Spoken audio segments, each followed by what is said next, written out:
Hola a todos y todas. Vamos a charlar una inglés, ¿vale? Si te parece.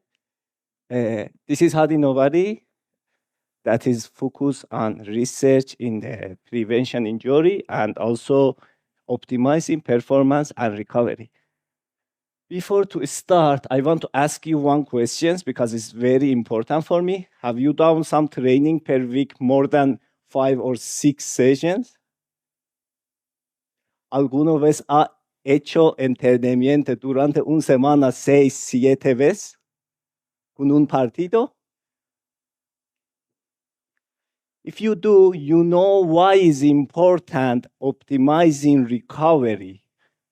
So for that reason, I'm going to speak about the maximizing recovery in betaine supplementations in team sports. One of them, the big challenge in team sports is doing the training during the weeks and to do the match 1 or 2 per weeks. When you do more training, at the same time you are participating in the national and international leagues, you need to do the strategy for recovery to get the best performance of your each players. Okay? When increasing high training load and you have not any strategy for recovery, for each seasons of training, you have some fatigue inside of your body, and you keep this fatigue for next training, okay? When you keep this fatigue for next training and accumulate it, you will reach out the one state called non-functional overreaching syndrome. That means it's going to decrease of your performance, okay? We have a lot of different variables in,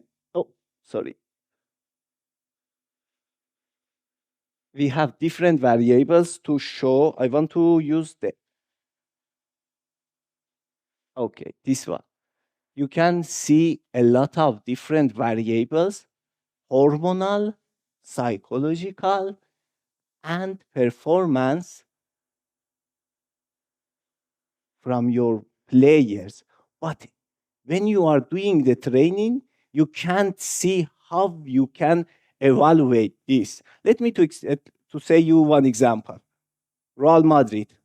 A few weeks ago, they lost twice during 1 week.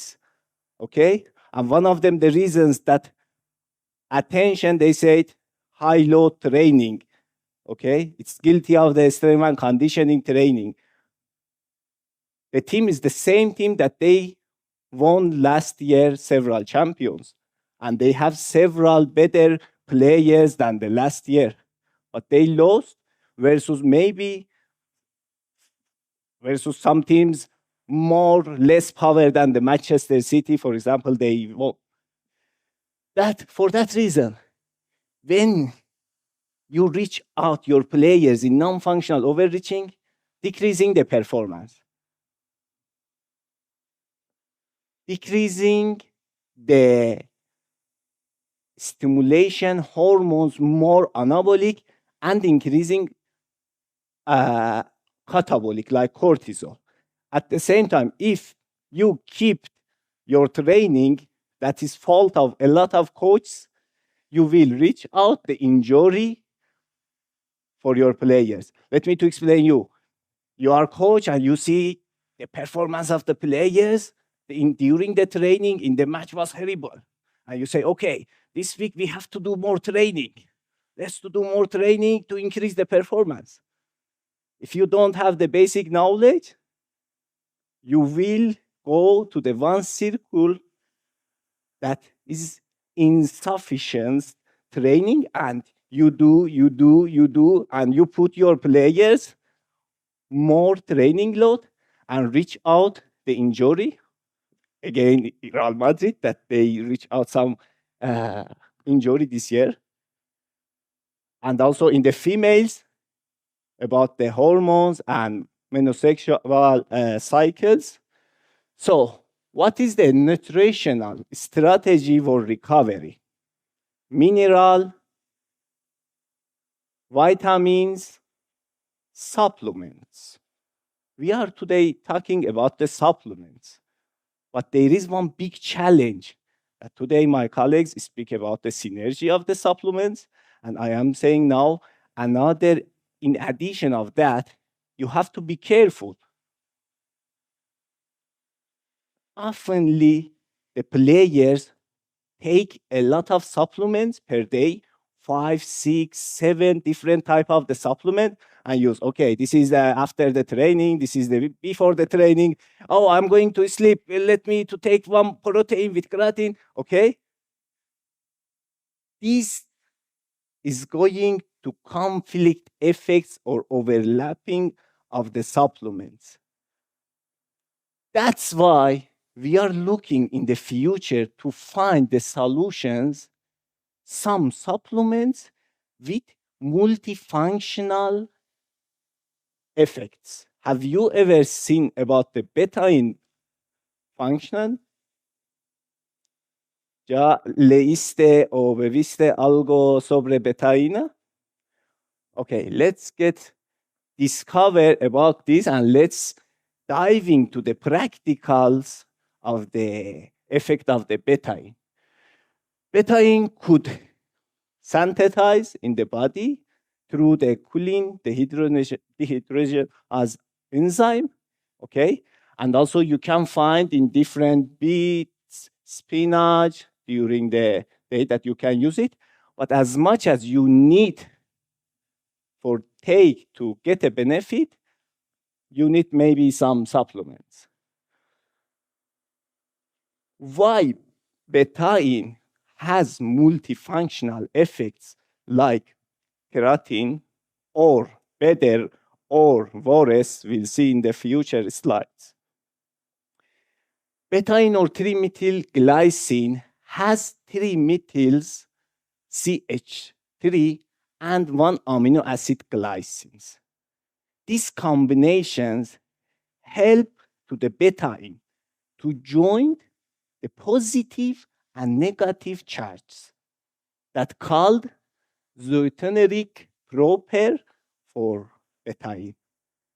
This is going to help a lot of physiological function for betaine that can help.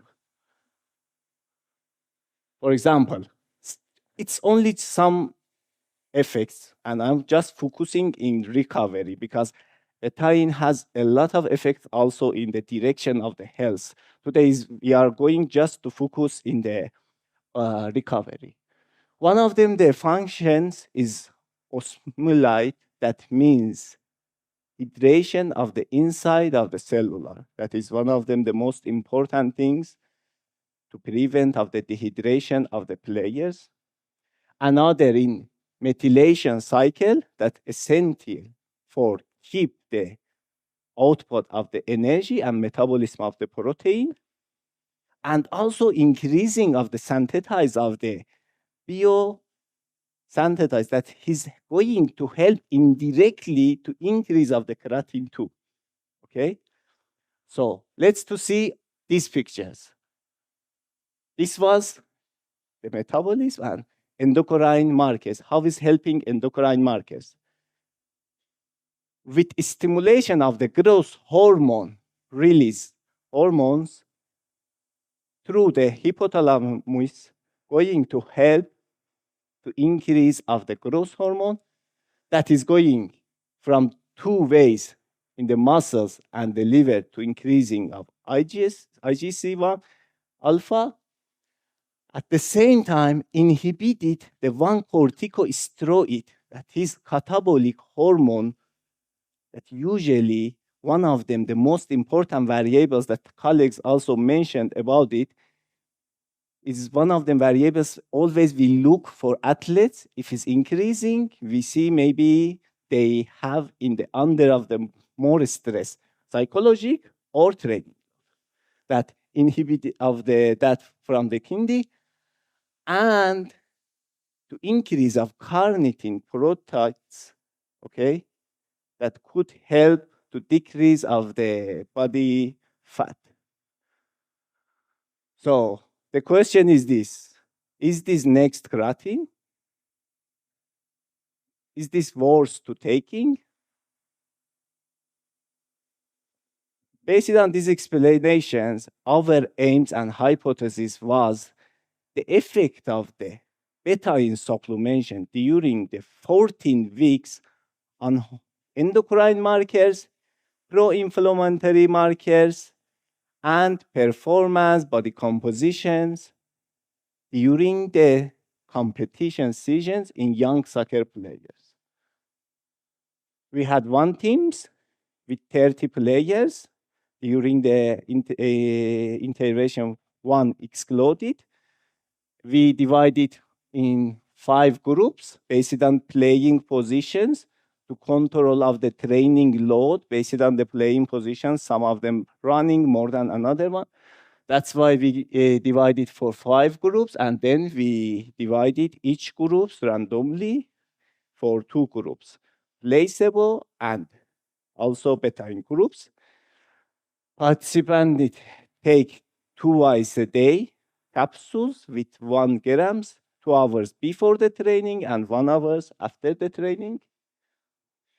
We assessed interleukin beta, interleukin 6, TNF alpha, CBC, in the endocrine markers, GH, IGF-1, testosterone, and testosterone cortisol ratio, one of them the most important variables of the non-functional reaching, body compositions variables, and performance variables.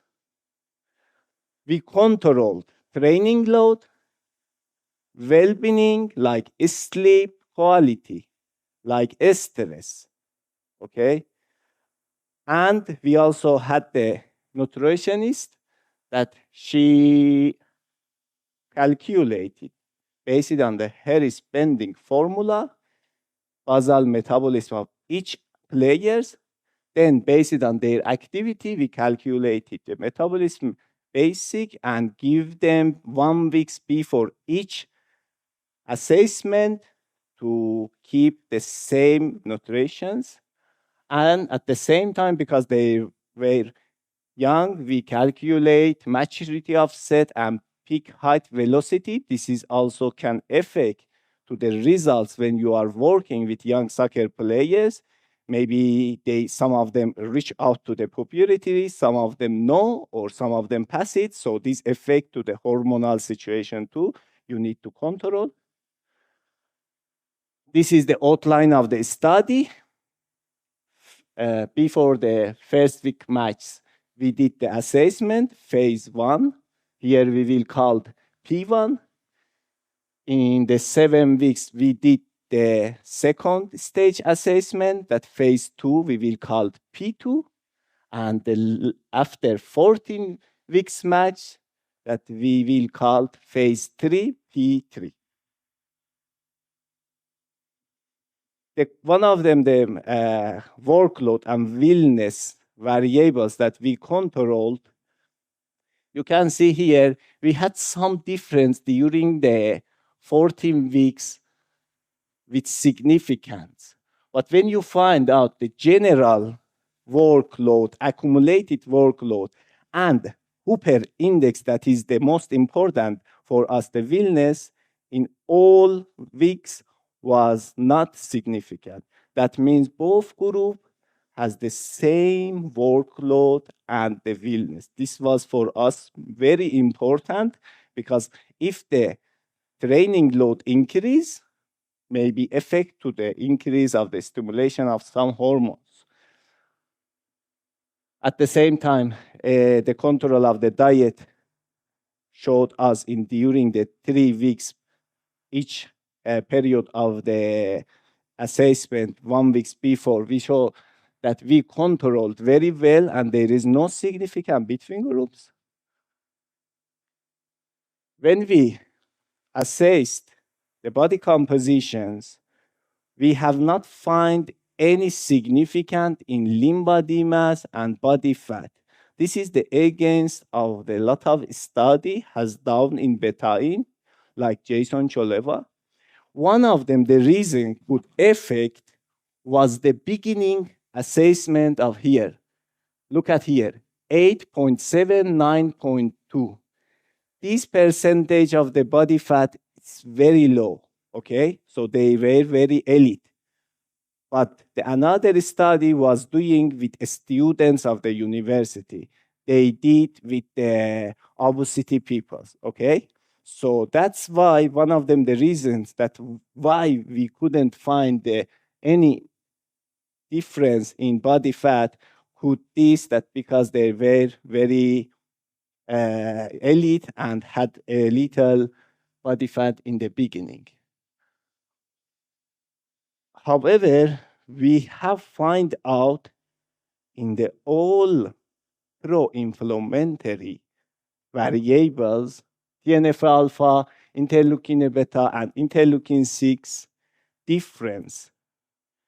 When we go with post hoc to find out which group and which stage, we have find out the betaine group has significantly lower in the P3 and P2 versus the beginning. At the same time, the placebo groups was increasing interleukin 1 beta that could show how is the important to use nutritional recovery for keeping the performance of the players. Another, between all variables of complete blood cells, we find out only the white blood cells of the placebo groups was increasing, but there was not significant in the betaine groups. This is also another important variable for us when we saw specific, because WBC showed us the immunosystem functions. So that's why it was important, because placebo group is increasing. That is, maybe are going to reach out faster than the betaine groups to the non-functional overreaching. We couldn't find out any interactions and significant in GH hormone and IGF-1 hormones. That is also against a lot of study has done with Armstrong, Jason Choleva, 2018, that I mentioned in they did with the female students in Coastal Carolina University, that they find out has the significant effectly betaine in GH and IGF-1. One of them, another reasons could affect here, they did the intervention with strength training. We didn't have any intervention. We just controlled their training. They did normal training all together.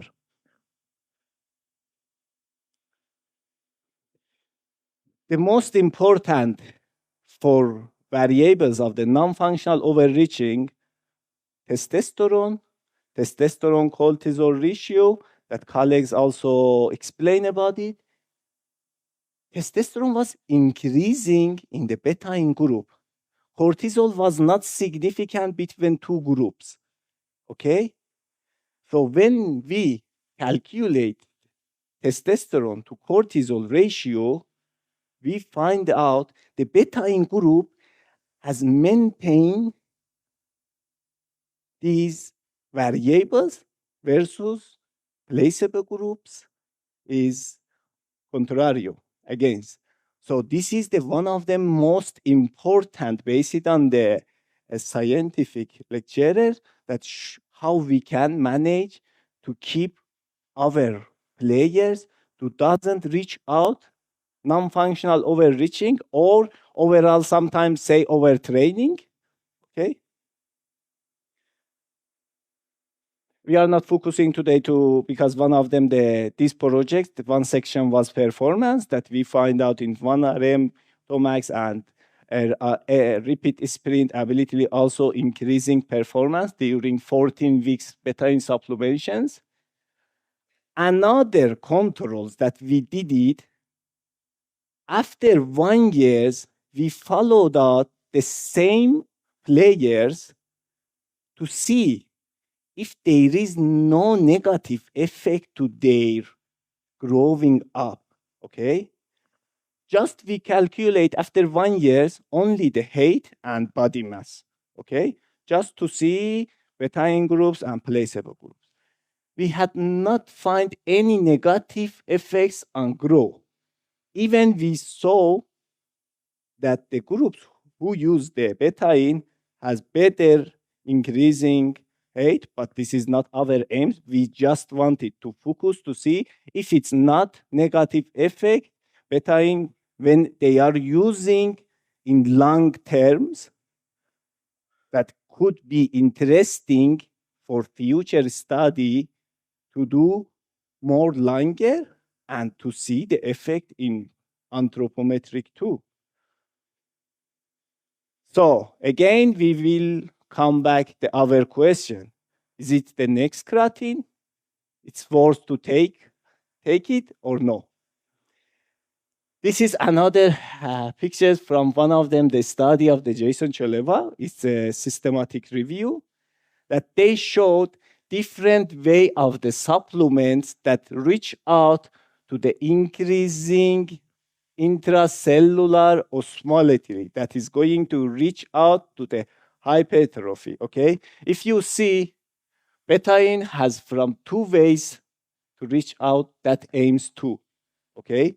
For example, creatine also has 2 effects, only 1 effect, sorry.